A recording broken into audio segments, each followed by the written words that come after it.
여러분 안녕하십니까? 광주 MBC 뉴스투데이 시작합니다. 먼저 오늘의 주요 뉴스입니다.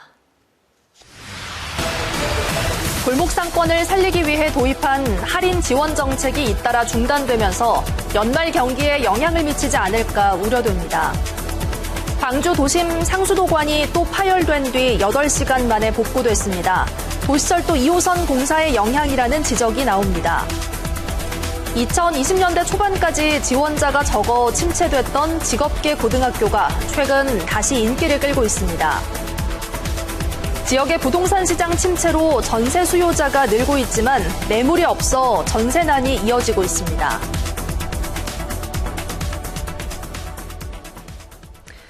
(2020년대) 초반까지 지원자가 적어 침체됐던 직업계 고등학교가 최근 다시 인기를 끌고 있습니다. AI와 미래차 등 빠르게 변화하고 있는 산업 생태계에 맞춰 학과를 개편하고 지역의 전략산업과 연계해서 취업이나 진학을 지원하는 등 맞춤형 노력이 결실을 맺고 있습니다. 한신구 기자가 취재했습니다.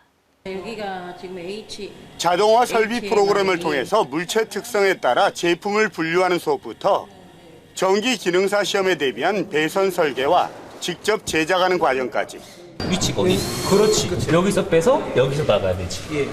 AI와 미래차 등으로 산업 생태계가 빠르게 변화하면서 직업계 고등학교의 인기가 높아지고 있습니다.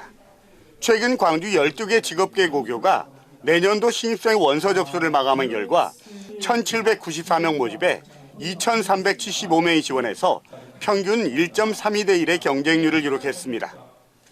광주 자동화 설비 마이스터고와 광주 소프트웨어 마이스터고가 각각 2.18대 1과 1.65대 1로 경쟁률이 높았는데 학과별로는 AI 반도체과와 전기과 등 최근 산업 트렌드에 맞춘 학과가 인기였습니다. 학생 수 감소 여파에도 12개 학교 모두 2년 연속 정원을 초과 달성했는데 지난 2020년대 초반까지 지원자가 적어서 모집에 어려움을 겪던 때와는 사뭇 달라졌습니다. 지역 전략선에 맞는 강주형 마이스터 고등학교를 신설 운영함으로써 신산업 분야의 학과 재구조화를 통해서 학생들의 선호도와 지역 신산업에 대한 요구를 충족하였던 부분이 학급당 학생 수를 18명 내외의 소규모 체제로 조정하고 실습 중심으로 교육 환경을 강화한 것도 학생들의 긍정적인 평가를 받고 있습니다. 직업교육 생태계를 구축하고 관내 중학교는 물론 지역 기업과 연계한 진로 체험 프로그램을 운영하는 등 취업이나 진학 지원에 나선 것도 한 배경으로 꼽히고 있습니다. 이 현장 실습을 많이 한 경험으로 이제 나중에 취업을 해서 좀 더 일 처리를 효율적이고 좀 더 빠르게 할 수 있어서 저는 그게 장점으로 와닿은 것 같습니다. 광주 교육당국은 앞으로 지역 전략산업과 연계한 학과 개편과 광주형 마이스터고의 지원 확대 등을 통해서 직업계 고교가 미래 기술인재 양성 물론 지역 기업을 이끌 핵심 인력으로 성장하도록 적극적으로 지원하기로 했습니다. MBC 뉴스 한신구입니다. 12월로 접어들자마자 강한 겨울 기온이 몰려왔습니다. 오늘은 어제보다도 날이 더 춥겠습니다. 아침 기온 3도 안팎까지 낮아지겠고요. 한낮 기온도 9도에 머물면서 아침 기온과 낮 기온 모두 어제보다 5도가량 낮은 기온이 예상됩니다. 날은 쌀쌀한 가운데 구름은 많이 지나고 있는 모습입니다. 고기압의 가장자리에 들면서 종일 구름의 양이 많겠습니다. 우리 지역 내일부터는 눈과 비가 내릴 것으로 보입니다. 전남 북부 서해안을 중심으로는 최고 8cm가량의 눈이 내려 쌓일 수 있겠고요. 전남 서해안 지역에 1에서 5cm, 광주와 전남 내륙을 중심으로도 1cm 안팎의 약한 눈이 내릴 수 있겠습니다. 비가 내린다면 광주와 전남에 5mm 안팎의 비가 내리겠습니다. 내일은 특히 전남 내륙을 중심으로 영하의 날씨가 나타나면서 도로에 빙판길이 나타날 수 있겠습니다. 교통안전에 각별한 주의가 필요하겠습니다. 해안 지역을 중심으로는 강풍 예비특보가 발표된 가운데 오늘 밤부터 특보가 발효되겠습니다. 점차 바람이 강하게 불겠습니다. 날씨 정보였습니다. 골목 상권을 살리기 위해 도입한 할인 지원 정책이 잇따라 중단되고 있습니다. 이용자가 많아서 예산이 조기에 소진됐다고 하는데요. 연말 경기에 영향을 미치지 않을까 걱정입니다. 보도에 윤근수 기자입니다. 광주 상생카드 할인 판매가 중단됐습니다. 이 소식을 모르고 은행을 찾은 시민들은 허탈해하고 아쉬워했습니다. 어느 지점이라고 생각합니다. 많이 좀 호랑이 용이했죠. 왜냐하면 노인들이 이제 아무튼 가능하면 전략해서 쓰려고 그러니까. 광주시는 지난 9월부터 상생카드 할인율을 7%에서 13%로 올리면서 12월까지 넉 달간 특별 할인을 진행한다고 했습니다. 그런데 석 달 만에 예산이 떨어져 버렸습니다. 예산을 좀 더 많이 이제 확보를 해가지고 지원을 해드렸으면 이제 좋은데 그 부분에서 이제 소진이 빨리 됐다. 그 죄송스럽게 생각하고 있습니다. 네. 올해 광주 상생카드 할인율은 고무줄이었습니다. 1, 2월엔 10%, 3월부터는 7%, 9월부터는 13%로 늘었다가 12월엔 혜택이 아예 사라졌습니다. 디지털 온누리 상품권 할인도 11월 10일부터 7주간 진행한다고 했다가 2주 만에 중단했습니다. 이때도 역시 예산이 조기에 소진돼서였습니다. 사업을 추진하면서 예측을 제대로 한 건지 의문이 제기될 수밖에 없습니다. 걱정은 연말을 맞은 골목 상권입니다. 민생회복 소비 쿠폰 사용 기간이 끝나고 각종 할인 지원이 중단되면서 소비 심리에 영향을 미칠 수 있기 때문입니다. 지금 현재도 안 되고 있는데 그것까지 안 해주면은 장사가 잘 안 되잖아요. 광주시는 상생카드 할인 판매를 내년 1월 1일부터 재개할 계획이라고 밝혔습니다. 할인율은 정부의 지역화폐 지원 예산이 확정된 뒤에 결정할 예정입니다. 다만 지원 정책이 안정적으로 지속될 수 있도록 준비하겠다고 밝힘으로써 사실상 올해는 예측에 실패했음을 자인했습니다. MBC 뉴스 윤문수입니다. 어제 광주 도심에서 상수도관이 또 파열됐다가 8시간 만에 복구됐습니다. 광주시는 노후화된 상수도관이 파손된 거라고 설명했지만 도시철도 2호선 공사의 영향이라는 지적도 나옵니다. 보도에 주현정 기자입니다. 보도블럭은 뚝 끊겨 있고 땅속에선 거센 물줄기가 솟구칩니다. 하천이라도 흐르는 듯 일대가 물바다입니다. 출입 통제선만이 이곳이 원래 보행로였다는 사실을 말해줍니다. 어제 오전 5시쯤 광주 남구 주월동에서 상수도관이 파열됐습니다. 지하에 매설된 직경 400mm 상수도관이 깨지면서 난 사고로 이 일대의 2개 아파트 단지 250세대와 병원과 학교 등에 8시간 동안 물 공급이 끊겼습니다. 100m 이상 떠내려온 잔해에 주차된 차량 일부도 피해를 입었습니다. 강물 막 쏟아지기 폭포 터져가지고 쏟아지기 안 보인다는 이야기야. 광주시는 단순히 노후관이 누수해서라고 설명했지만 사고 현장 바로 옆에서는 도시철도 2호선 공사가 한창입니다. 이번 사고가 도시철도 공사와의 연관성은 없는지에 대한 조사도 필요해 보입니다. 2호선 공사로 인한 상수도관 파열이 이번이 처음이 아니기 때문입니다. 지난 7월 대형 상수도관이 터져 일대 상가가 침수 피해를 입은 것은 물론 2호선 공사로 인한 상수도관 파손 사고는 2020년부터 35건에 달합니다.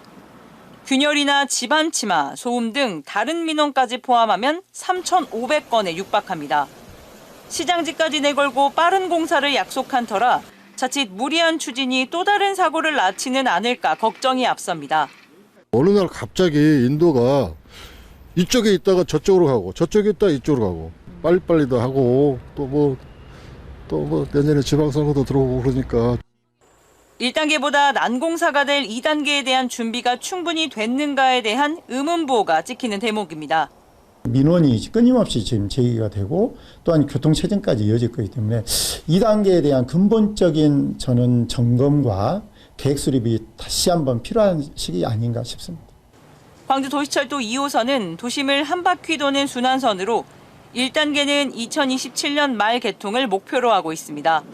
MBC 뉴스 주현정입니다. 경찰이 연말연시를 맞아 주 야간 심야 시간대를 가리지 않고 매일 음주 단속에 나섭니다.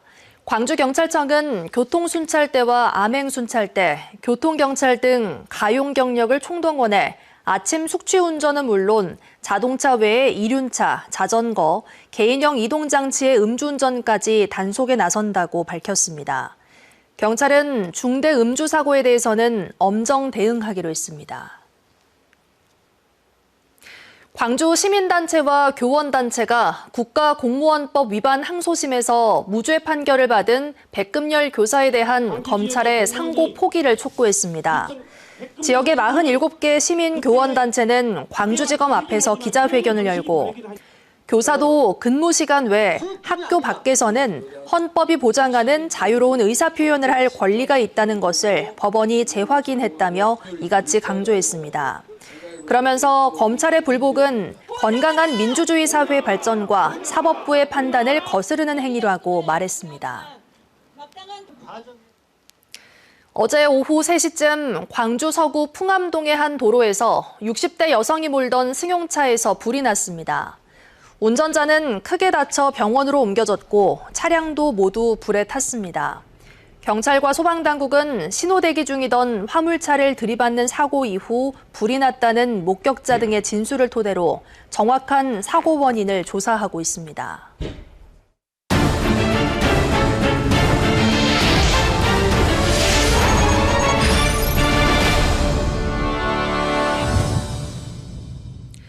지역의 부동산 시장 침체로 아파트 가격이 좀처럼 오르지 않자 전세를 택하는 수요자가 늘고 있는데요. 몇 달째 전세난이 이어지는 가운데 결국 신축 아파트가 들어서는 내년 하반기쯤 물량이 풀릴 것이란 전망입니다. 보도에 유민호 기자입니다. 여수 웅천지구의 대단지 아파트. 세개 단지 2,300가구가 넘지만 전세 매물은 한두 건이 고작입니다. 이마저도 금세 사라지기 일쑤입니다. 총 10,000가구가 들어선 순천 신대지구도 상황은 비슷합니다. 순천의 아파트 전세 매물은 6개월 전보다 60%가량 줄어든 것으로 집계됐습니다. 전세 찾는 수요자는 많고 매물은 자취를 감추다 보니 높은 가격의 거래가 이루어지고 있습니다. 가격은 수요 공급 법칙에 따라서 계속 오르고 있는 상황이고 전세금 같은 경우에는 매매가를 육박하고 있는 상황입니다. 현장에서는 지난 몇 달간 주요 아파트 단지 전세 매물이 말 그대로 씨가 말랐다는 목소리입니다. 거의 없다고 보는데요, 전세가. 그러니까 제가 원하는 조건을 찾기가 굉장히 힘들어요. 이제 전세가 안 구해지면 지역을 좀 바꿔볼까 하는 생각. 석유화학과 철강 등 산업 부진으로 경기 침체가 이어지고 지방 부동산을 활성화할 정부 정책도 뚜렷이 보이지 않는 상황. 집값 상승 기대감이 적은 상황에서 무리하게 아파트를 구매하는 것보단 다른 전셋집을 구하거나 기존 세입자는 계약갱신 청구권을 사용해 계약을 2년 연장하는 법을 택하는 겁니다. 내년 봄 이사철을 지나 신축 아파트가 들어설 하반기가 돼야 전세난이 해소될 수 있다는 전망이 나옵니다. 신축 아파트가 내년 되면은 중림이라든가 아니면 신기동 쪽에 현재 오픈을 하게 되면 그때는 좀 전세난이 풀리지 않을까 생각됩니다. 또 전세 실종 기간이 길어질수록 앞으로 지역 부동산 시장도 전세가 없으면 월세라도 구하자라는 이른바 전세의 월세화 현상이 가팔라질 것으로 전망되고 있습니다. MBC 뉴스 유민호입니다. 여수 해상 케이블카 기부금에 대한 대법원의 판단이 나온 지 1년 가까이 흘렀습니다. 몇 가지 요구사항을 두고 여수시 인재육성 장학회와 케이블카 측이 협상을 벌이고 있는데 최종 합의 여부가 주목됩니다. 문영철 기자가 보도합니다. 매출액의 3%에 해당하는 기부금 납부 약정을 두고 수년 동안 법적 공방을 벌여온 여수시와 해상 케이블카. 올해 1월 대법원은 업체가 제기한 2건의 소송에 대해 기각과 각하 결정을 내렸습니다. 이후 케이블카 측은 여수시 인재육성장학회에 지금까지 미납한 기부금 50억여 원을 납부하겠다는 의사를 밝혔습니다. 다만 몇 가지 요구사항을 제시했습니다.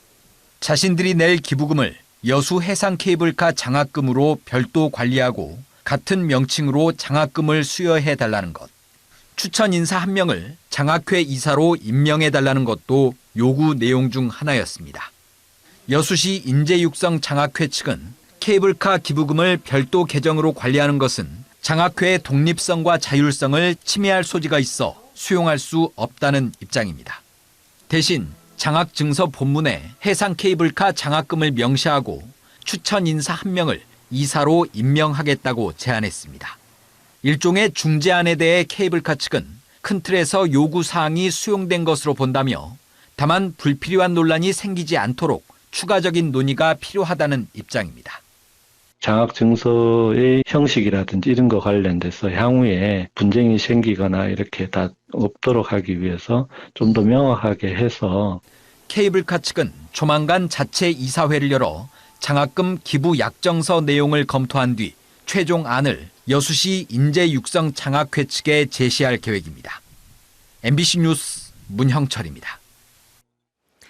광주시가 내년 노인 일자리 사업 참여자를 오는 12일까지 모집합니다. 모집 대상은 광주에 거주하는 어르신으로 사업의 종류에 따라 지원 기준이 60세 이상 또는 65세 이상으로 나뉩니다. 모집 인원은 노노케어 등 공익활동 사업에 2만 6천여 명, 보육시설 보조 등 역량 활용 사업에 6천여 명을 포함해 모두 3만 6천여 명입니다. 광주 전남 지역에서 외국인이 보유한 주택이 2천 가구를 넘어선 것으로 나타났습니다. 국토교통부가 발표한 외국인 토지 주택 보유 현황에 따르면 올해 6월 말 기준으로 외국인이 광주 전남 지역에서 소유한 주택은 모두 2,079가구로 집계됐습니다. 이 가운데 광주 지역에서 외국인이 보유한 주택은 719가구, 전남은 1,360가구가 외국인 소유로 조사됐습니다.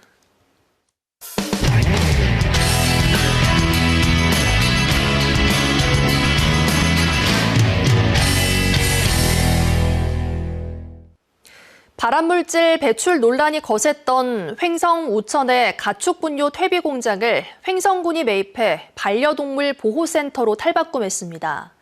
횡성군은 이곳을 반려동물 문화 확산의 거점으로 삼겠다는 계획입니다. 원주문화방송 유주성 기자의 보도입니다. 동물의 배설물이 가득 쌓여있던 횡성군 우천면 양정리의 퇴비 공장. 쌓아둔 배설물은 모락모락 김을 피워내고 함께 퍼지는 악취는 인근 주민들의 골칫덩이가 됐습니다. 퇴비 공장이 들어선 이후 10년 동안 인근 주민 9명이 암에 걸리고 8명이 숨졌다며 발암 논란까지 일었습니다. 이딴 민원에 횡성군이 퇴비 공장을 매입했고 2년 만에 반려동물 보호센터로 새롭게 태어났습니다. 80마리의 유기견을 보호할 수 있는 규모로 그동안 마땅한 시설이 없어 원주시에 위탁해왔던 유기견들을 다음 달 데려올 계획입니다. 센터에는 입양 상담실, 교육실, 관리실 등으로 이뤄진 관리 공간과 진료실, 회복실, 견사와 묘사 등으로 이뤄진 보호 공간이 마련됐습니다. 지금은 유기동물을 보호하는 수준이지만 추가 시설도 들어섭니다. 단순한 유기보호센터를 떠나서 반려인과 비반려인들이 쉴 수 있는 반려동물 놀이터 공원을 만들 계획에 있습니다. 퇴비 공장의 본 건물에는 공연장, 훈련장, 판매장 등을 갖춘 반려문화 교육 복합 문화 공간이 조성됩니다. 주민들은 퇴비 공장보단 낫다는 입장이지만 사람들이 찾는 문화 공간으로서 지역에 도움이 되는 시설이 될 수 있을지 기대와 우려가 교차하고 있습니다. 대안을 찾은 게 이거였습니다. 그래서 아직까지는 반신반의해서 조금은 좀 지켜봐야 될 그런 상황이다. 또 지역의 발전을 이렇게 조금이나마 도움이 될 수 있는 그런 방향으로 갔으면 좋겠고요. 지금까지 부지 매입과 센터 건립에 투입된 예산은 국비와 도비, 군비 등 모두 46억 8천여만 원. 횡성군은 앞으로 지방소멸 대응기금 등 20억 원을 더 투입해 오는 2027년까지 반려동물 복합문화공간을 완성할 계획입니다. MBC 뉴스 유주성입니다. 마늘의 고장 경북 영천에서는 기나긴 가을 장마 때문에 마늘 아주 심기가 한 달이나 늦어져 농민들이 애를 태웠는데요. 이 때문에 마늘 생육 상태가 좋지 않은데 월동 준비는 서두를 수밖에 없다고 합니다. 어떻게 된 일인지 대구문화방송 서성원 기자가 현장에 다녀왔습니다. 이른 아침 마늘의 고장 영천에 들녘이 분주해졌습니다. 작업자들이 푸른 잎이 올라온 마늘밭을 흰 부직포로 덮습니다. 바람에 날려가지 않게 일항엔 흙을 뿌립니다. 겨우내 마늘이 얼지 않도록 월동 준비를 하는 겁니다. 그런데 마늘의 잎 수가 예년의 절반에 불과할 정도로 생육 상태가 좋지 않습니다. 입수를 따지면 작년은 이맘때 되면 작년 같으면 한 8매, 지금은 저 상태는 한 4매, 많이 적지. 많이 자람이 많이 못하고. 가을에 하루가 멀다고 비가 내리면서 이 농가의 경우 적정 시기보다 한 달 가량 늦은 10월 말에 아주 심기를 했기 때문입니다. 심을 당시에 비가 많이 와가지고 상당히 힘들었지. 10월 초에 9월 말부터 10월 초에 심어야 되는데 이 비가 많이 오니까 작업을 못 해가지고 심지를 못했지. 11월이 돼서야 심었거나 물 빠짐이 좋지 않은 곳은 잎이 겨우 나왔을 정도입니다.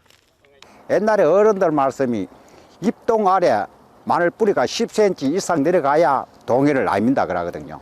지금 이제 겨우 잎 나오는 거 뭐 뿌리가 지금 겨우 뭐 땅에 발박혀 가지고 있는데. 내년 6월 영천 마늘 수확량 감소는 예견된 상황이라고 농민들은 입을 모읍니다. 마늘 종자 놔두고 모든 그 준비를 해놨기 때문에 심지 안 그러면 준비해놨으면 안 심어요. 영천시는 아주 심기가 늦어져 생육이 부진한 만큼 월동 준비가 매우 중요해졌다며 최대한 서둘러 줄 것을 부탁하고 나섰습니다. 지온이 내려가는 것을 조금이라도 늦춰주고 뿌리 생육을 도와주기 위해서 이중 피복 작업을 평년보다 7일에서 10일 정도 앞당겨 작업해 주실 것을 당부드립니다. 한 해 마늘 농사 시작 단계에 이상 기후가 들녘해낸 생채기는 너무나 크고 깊어 보입니다. MBC 뉴스 서승원입니다. 강원도 굴뚝산업의 중심이었던 동해 북평산단이 미래산업기지로 변신합니다. 친환경에너지 수소의 저장과 운송을 아우르는 산업생태계가 조성되고 있습니다. MBC 강원 영동 이준호 기자가 취재했습니다.